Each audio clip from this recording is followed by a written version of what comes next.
സ്നേഹം വീഡിയോ ചാനലിലേക്ക് എല്ലാവർക്കും സ്വാഗതം. നന്മ ചെയ്യാൻ എന്ത് ചെയ്യണം എന്ന വിഷയത്തെക്കുറിച്ചാണ് ഇന്ന് സംസാരിക്കാൻ ആഗ്രഹിക്കുന്നത്. പലരും വന്ന് പറയാറുണ്ട്, അച്ചോ ഇഷ്ടംപോലെ സമയമുണ്ട്, റിട്ടയർ ചെയ്തു, ഇഷ്ടംപോലെ സമയമുണ്ട്, എന്നാ ചെയ്യണം, ഒറ്റയ്ക്ക് മൊണോട്ടണസാണ്. അതുകൊണ്ട് എന്തെങ്കിലും നന്മ ചെയ്യണമെന്ന് ആഗ്രഹമുണ്ട്, എന്ത് ചെയ്യാൻ പറ്റും? ചിലർ ധ്യാനം കൂടിയിട്ട് വന്നിട്ട് പറയും, എനിക്ക് എന്തെങ്കിലുമൊക്കെ നന്മ ചെയ്യണമെന്ന് ആഗ്രഹമുണ്ട്, എങ്ങനെ തുടങ്ങാം, എവിടെ ആരംഭിക്കാം? ഇങ്ങനെയുള്ള തലങ്ങളാണ്. അതുകൊണ്ട് ഞാൻ ഈ വീഡിയോ ഇടാനായിട്ട് ആഗ്രഹിക്കുന്നത് നന്മ ചെയ്യാൻ ആഗ്രഹിക്കുന്ന ആളുകൾക്ക് വേണ്ടിയിട്ട്. എല്ലാവർക്കും നന്മ ചെയ്യണമെന്ന് ആഗ്രഹമുണ്ട്, നമ്മുടെ ജോലിക്കിടയ്ക്കും നന്മ ചെയ്യാൻ സാധിക്കും. എനിക്ക് പറയാനുള്ളത്, നമ്മളൊന്ന് പുറത്തേക്ക് ഇറങ്ങുക. മനസ്സിലായോ? പുറത്തേക്ക് ഇറങ്ങിയിട്ട് നിങ്ങൾക്ക് എന്ത് ചെയ്യാൻ പറ്റുമെന്ന് നിങ്ങൾ ചിന്തിച്ച് നോക്കുക. അപ്പോൾ പുറത്തേക്ക് ഇറങ്ങിക്കഴിയുമ്പോൾ നമ്മൾ വഴിയരിയിലിരിക്കുന്നവരെ കാണും, കവലയ്ക്ക് കാണും, അതുപോലെ തന്നെ തെറി പറയുന്നവരെ കാണും, പള്ളി ഷാപ്പിൻ്റെ മുമ്പിൽ വഴക്കുണ്ടാക്കുന്നവരെ കാണും, അല്ലെങ്കിൽ പാവപ്പെട്ട ചേരികൾ, കോളനികളുണ്ട്, അല്ലെങ്കിൽ ആശുപത്രികളുണ്ട്, രോഗികളായിട്ട് കിടക്കുന്നവരുണ്ട്. ഇങ്ങനെ പല തലങ്ങളിലും നമുക്ക് നന്മ ചെയ്യാനായിട്ട് സാധിക്കും. ഞാൻ സെമിനാരിയിലേക്ക് ഞങ്ങൾ ബസ്സിനാണ് പോകുന്നത്. ഞാൻ പഠിക്കാൻ പോയിരുന്ന കാലത്ത്, ഫിലോസഫി കാലത്ത്, ആ സമയത്ത് പോകുന്ന വഴിയിൽ എനിക്ക് തോന്നി, ഈ ചേരികൾ, അവിടെ ഒരു വലിയ ചേരി ഉണ്ടായിരുന്നു. ഈ പൈപ്പ് മന്ത്രിയുണ്ട്, പൈപ്പ് മേടിച്ചിട്ട് അവർ പൈപ്പ് അവിടെ വെറുതെ കിടപ്പുണ്ടായിരുന്നു. അപ്പോൾ ഈ വലിയ പൈപ്പിൻ്റെ ഉള്ളിൽ ഓരോ കുടുംബങ്ങൾ താമസിക്കുകയായിരുന്നു, ഈ വഴിയരികിൽ തന്നെ, റോഡ് സൈഡിലായിട്ട്. പെരിയാറ്റിൽ വെള്ളം കയറുമ്പോൾ അതിൻ്റെ ഉള്ളിലൊക്കെ ഇരിക്കാൻ പറ്റാത്തത് കൊണ്ട് എല്ലാ കെട്ടും പ്രമാണമൊക്കെ ആയിട്ട് മുകളിൽ കയറിയിരിക്കും, പൈപ്പിൻ്റെ മുകളിൽ, അല്ലെങ്കിൽ റോഡ് സൈഡിലിരിക്കും. അപ്പോൾ ഇതൊക്കെ കണ്ടപ്പോൾ എനിക്ക് ഒത്തിരി ദുഃഖം തോന്നി, എന്ത് ചെയ്യാൻ പറ്റും? അപ്പം ഞാൻ ചെയ്തത്, എന്നോട് സഹപ്രവർത്തകരായ 2 ബ്രദേഴ്സിനെയും 2 ചെമ്മാച്ചന്മാരെയും കൂട്ടിക്കൊണ്ട് ഞാൻ ഞായറാഴ്ചകളിൽ, ആകെ ഞങ്ങൾക്ക് പോകാനുള്ള സമയം, കിട്ടാവുന്ന സമയം ഞായറാഴ്ചകളിലാണ്.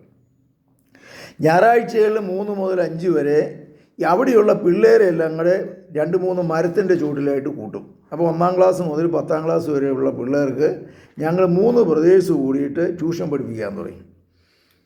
ട്യൂഷൻ പഠിപ്പിക്കാൻ അവർക്ക് കുറച്ച് കളികളിട്ട് കൊടുക്കും, ട്യൂഷൻ പഠിപ്പിക്കും, അവർക്കും സന്തോഷം, നമുക്കും സന്തോഷം. അപ്പോൾ ഇങ്ങനെയാണ് തുടങ്ങിയത്. അച്ഛനായതിന് ശേഷവും ഞാൻ സഭയിൽ ഞാൻ ആവശ്യപ്പെട്ടു, എനിക്ക് പണം വേണ്ട, കാറ് വേണ്ട, സുപ്പീരിയറും ആവണ്ട, എനിക്ക് ആകെ കൂടെ വേണ്ടത് ഈ പാവപ്പെട്ടവരിടയിൽ പ്രവർത്തിക്കാനുള്ള അനുവാദം തന്നാൽ മതി എന്ന് പറഞ്ഞു. അതിന് തന്നെ 4 വർഷം പിടിച്ചു. കാരണം ഈ പറയുന്ന ഒരു പുതിയ അച്ഛനെ, കൊച്ചച്ഛനെ ഈ ധർമ്മക്കാരുടെ കൂട്ടത്തിലേക്ക് വിടാനായിട്ട് അവർക്ക് സാധിക്കത്തില്ല, സ്വാഭാവികം. ഏതായാലും പിന്നീട് ഞാൻ വന്നതിന് ശേഷം ഇങ്ങനെ ചേരികൾ, കോളനികളിലൊക്കെ പ്രവർത്തിക്കാൻ തുടങ്ങി. വേറെ ഒന്നുമില്ല, അവരുടെ കൂടെ പോവും, അവരുടെ വർത്തമാനം പറയും, ധർമ്മക്കാരാണെങ്കിൽ അവിടെ ഇരുന്ന് വർത്തമാനം പറയും. അങ്ങനെ ഒരു ശൈലി ഞാൻ സ്വീകരിച്ചു. എൻ്റെ സഹോദരങ്ങളെ, എനിക്ക് പറയാനായിട്ടുള്ളത്, നമ്മുടെ കയ്യിൽ ഒന്നും വേണമെന്നില്ല. ഞാനിത് പഠിച്ചത് മദർ തെരേസയുടെ അടുത്തു നിന്നാണ്. മദർ തെരേസ ജീവിച്ചിരുന്ന കാലത്ത് ഞാൻ ഒരു 2-3 മാസത്തോളം കൽക്കട്ടയിൽ പോയിട്ട് അവരുടെ കൂടെ ചിലവഴിച്ചു. അപ്പോൾ അവിടെ എടുക്കുന്ന മരണാസനം എടുക്കാൻ പോകുന്നു, രോഗികളെ കുളിപ്പിക്കുന്നു, കാളി കെട്ടി പോകുന്നു, ഇങ്ങനെയുള്ള കുഷ്ഠരോഗികളുടെ കൂടെ അടുത്ത് പോകുന്നു, അവരുടെ മുറിവുകൾ വെച്ച് കെട്ടുന്നു, ഈ പരിപാടികളൊക്കെ അങ്ങോട്ട് ചെയ്തു. അപ്പോൾ അവരുടെ ഒരു ഗോഡൗണിൽ ചെന്ന് കഴിഞ്ഞപ്പോൾ അവർക്ക് ഇന്ന് ദാരിദ്ര്യമൊന്നുമില്ല, എന്നാൽ ദരിദ്രരാണ്. മനസ്സിലായോ? അവർ സ്വയം സ്വീകരിച്ച ദാരിദ്ര്യമാണ് അവർക്കുള്ളത്. അവരുടെ ഗോഡൗണിൽ തന്നെ ഞാൻ ചെന്ന ഇഷ്ടംപോലെ പുതപ്പ്, ഡ്രസ്സുകൾ, ഇഷ്ടംപോലെ ഭക്ഷണ സാധനങ്ങൾ, വൈറ്റമിൻസ് എല്ലാം ഉണ്ട്. അതുകൊണ്ട് മദർ തെരേസ 5 രൂപയും കൊണ്ട് ഇറങ്ങിയതാണ് തെരുവിലേക്ക്. ഒരു സ്ത്രീ, ആലോചിച്ച് നോക്കിക്കേ, കോൺവെൻറ്റിൽ നിന്ന് ഇറങ്ങിയിട്ട് 5 രൂപയും കൊണ്ട് തെരുവിലേക്ക് ഇറങ്ങിയതാണ്. അപ്പം ഞാൻ വിചാരിച്ചു, ഇങ്ങനെ നമ്മൾ പ്രവർത്തിക്കാൻ തുടങ്ങിക്കഴിയുമ്പോൾ ബാക്കി പിന്നെ എല്ലാം വന്നോളും. ആദ്യം ഇച്ചിരി ബുദ്ധിമുട്ടുണ്ടാവും. ഞാനിങ്ങനെ പ്രവർത്തിക്കാൻ തുടങ്ങിക്കഴിഞ്ഞാൽ പലരും എന്നെ സഹായിക്കാൻ തുടങ്ങി. സഹായിക്കുക എന്ന് പറഞ്ഞാൽ സാമ്പത്തിക സഹായമല്ല, കൂടെ വർക്ക് ചെയ്യാനായിട്ട്, പ്രവർത്തിക്കാനായിട്ട് താല്പര്യം കാണിച്ചു. അപ്പോൾ ആലുവ റെയിൽവേ സ്റ്റേഷനിൽ, ഗവൺമെൻറ് ആശുപത്രികളിൽ, ആലുവയിലെ തെരുവുകളിൽ, ഈ കോളനികൾ, ചേരിവുകൾ, കനാൽ ബണ്ടുകൾ, ഇങ്ങനെയുള്ളിടത്തെല്ലാം പോകാൻ തുടങ്ങി.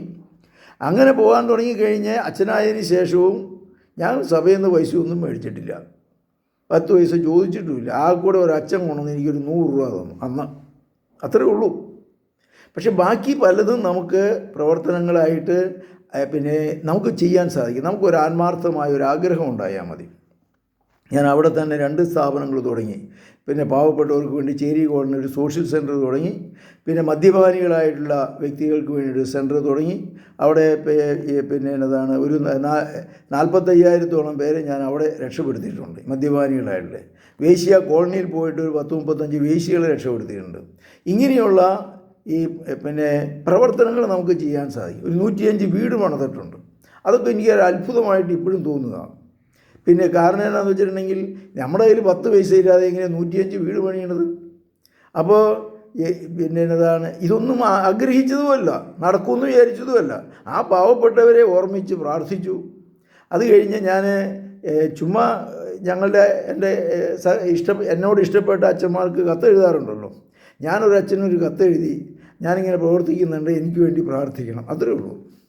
അച്ഛൻ ഈ കത്ത് അച്ഛന് തോന്നി ബിഷപ്പിനെ കാണിക്കാനായിട്ട്. ജർമ്മനിയിൽ ഒരു ബിഷപ്പിനെ കാണിച്ചു. ബിഷപ്പ് എന്ത് ചെയ്തെന്ന് അറിയാമോ? അങ്ങനെ ഒരച്ഛൻ പ്രവർത്തിക്കുന്നുണ്ടെങ്കിൽ അവിടെയുള്ള പാവപ്പെട്ടവർക്ക് നമുക്ക് വീട് പണിത് കൊടുക്കാം. ഞാനൊരു പരിശ്രമം നടത്താമെന്ന് പറഞ്ഞുകൊണ്ട് ന്യൂസ് ബുള്ളറ്റിനിലിട്ടു. ഏത് ഇങ്ങനെ ഇന്ത്യയിലെ പാവപ്പെട്ടവർക്ക് വേണ്ടി വീട് പണിയാനായിട്ട് ആഗ്രഹിക്കുന്നു, താല്പര്യമുള്ളവർ ഈ പിതാവിൻ്റെ പിന്നെ അക്കൗണ്ടിലേക്ക് ഇടാൻ പറഞ്ഞു. എന്തിനു പറയണോ? അച്ഛൻ തിരിച്ചു വന്നപ്പോൾ 1982 അച്ഛൻ തിരിച്ചു വന്നപ്പോൾ 10 ലക്ഷം രൂപയായിട്ടാണ് വന്നത്. അന്നത്തെ 10 ലക്ഷം എന്ന് പറഞ്ഞാൽ ഇപ്പോഴത്തെ 10 കോടിയെങ്കിലും വരും. അതുകൊണ്ട് ഞങ്ങൾ 2 പേരും കൂടെ പാവപ്പെട്ട 105 വീട്ടുകാർക്ക് വീട് പണിതു. അതുകൊണ്ട് സഹോദരങ്ങളെ, എനിക്ക് പറയാനുള്ളത് ഇതെല്ലാം വരും. വേശ്യ കോളനിയിൽ ഞാൻ ഒറ്റയ്ക്ക് ചെന്നപ്പോൾ സിസ്റ്റേഴ്സൊക്കെ എന്നോട് പറഞ്ഞു, അച്ഛോ അങ്ങോട്ട് പോകില്ലേ, ദയവ് ചെയ്ത് ചീത്തപ്പേര് കേൾപ്പിക്കാനായിട്ട് വേറെ ഒന്നും വേണ്ടെന്ന് പറഞ്ഞു. ഞാൻ ചോദിച്ചു, നിങ്ങളൊക്കെ എന്തിനാണ് പോകുന്നത്? വേശ്യകളുടെയും പിന്നെ എന്നതാണ് പാവപ്പെട്ടവരുടെയും അവരുടെ ഇടയിൽ പ്രവർത്തിക്കണമെന്നും പറഞ്ഞ് വീട്ടിൽ നിന്ന് അപ്പൻ്റെ കയ്യെ പിടിച്ച് ഈ ബാഗും കൈ പിടിച്ചുകൊണ്ട് പോകുന്നതല്ലേ? നിങ്ങളിപ്പോൾ സുരക്ഷിതമായിട്ട് കോൺവെൻറ്റിനുള്ളിൽ ജീവിക്കുകയാണോ വേണ്ടത്? നിങ്ങളാണ് ഇറങ്ങേണ്ടത്, ഞാനല്ല ഇറങ്ങേണ്ടത്. ഏതായാലും അത് ഏറ്റു. 2 സിസ്റ്റേഴ്സ് എന്നെ സഹായിക്കാൻ വന്നു. ഒരു ഡോക്ടറെ ഫ്രീ ആയിട്ട് സഹായിക്കാൻ തുടങ്ങി. അപ്പോൾ ഇങ്ങനെ വോളണ്ടിയേഴ്സ്, പിന്നെ പോലീസ് ഡിപ്പാർട്ട്മെൻറ്റ്, ഹെൽത്ത് ഡിപ്പാർട്ട്മെൻറ്റ് എല്ലാവരുടെയും കൂടി ഒരു നെറ്റ്വർക്ക് ഉണ്ടാക്കി 35 വേശ്യകളെ ഒരു കൊല്ലത്തിനുള്ളിൽ ആ കോളനിയിൽ നിന്ന് രക്ഷപ്പെടുത്താനായിട്ട് സാധിച്ചു. അപ്പോൾ ഞാൻ പറഞ്ഞു വരുന്നത്, നമ്മൾ ഇറങ്ങുന്ന ഇത്രയും ചെയ്താൽ മതി. നമുക്കൊരു ആത്മാർത്ഥമായ ആഗ്രഹം വേണം. നമുക്ക് പിന്നെ എന്നതാണ്, സ്വാർത്ഥത ഉണ്ടാകാൻ പാടില്ല. നമ്മൾ ഏത് പാവപ്പെട്ടവനോട് ഇടപഴകാനായിട്ടുള്ളൊരു മനോഭാവം വേണം. പിന്നെ അവരുടെ ഇടയിൽ പ്രവർത്തിക്കാനായിട്ട് നമ്മൾ ആത്മാർത്ഥമായിട്ട് രാവിലെ തന്നെ പ്രാർത്ഥിച്ച് ദൈവത്തിൽ നിന്ന് ശക്തി സംഭരിച്ചുകൊണ്ട് ഇറങ്ങുക. അപ്പോൾ കാര്യങ്ങൾ നടക്കും. ഇതെനിക്ക് പറയാനുള്ളത്. ഇങ്ങനെയുള്ള പിന്നെ എന്നതാ പ്രവർത്തനത്തിലേക്ക് നിങ്ങൾ ഇറങ്ങണം. എനിക്ക് പിന്നെ എന്നതാണ്, നല്ല പ്രവർത്തനങ്ങൾ നിങ്ങൾ കാഴ്ചവെക്കാൻ അവസരം നിങ്ങൾക്ക് ലഭിക്കട്ടെ എന്ന് പ്രത്യേകം പ്രാർത്ഥിക്കുകയാണ്. ഇഷ്ടപ്പെട്ടെങ്കിൽ ഈ പിന്നെ ചാനൽ സബ്സ്ക്രൈബ് ചെയ്യുക, ഷെയർ ചെയ്യുക. ഇനി അസ്വസ്ഥയുള്ള മക്കൾക്ക് ഞാൻ ഫോൺ കൗൺസിലിംഗ് എന്ന് പറഞ്ഞൊരു സിസ്റ്റം കൊണ്ട് വിളിക്കുക. നല്ലൊരു ജീവിതം, നല്ലൊരു പ്രേക്ഷിത പ്രവർത്തനം നിങ്ങളുടെ ഭാഗത്തുനിന്നുണ്ടാകട്ടെ എന്ന് ആശംസിച്ചുകൊണ്ട് എൻ്റെ വാക്കുകൾ ഉപസംഹരിക്കുന്നു. നമസ്കാരം.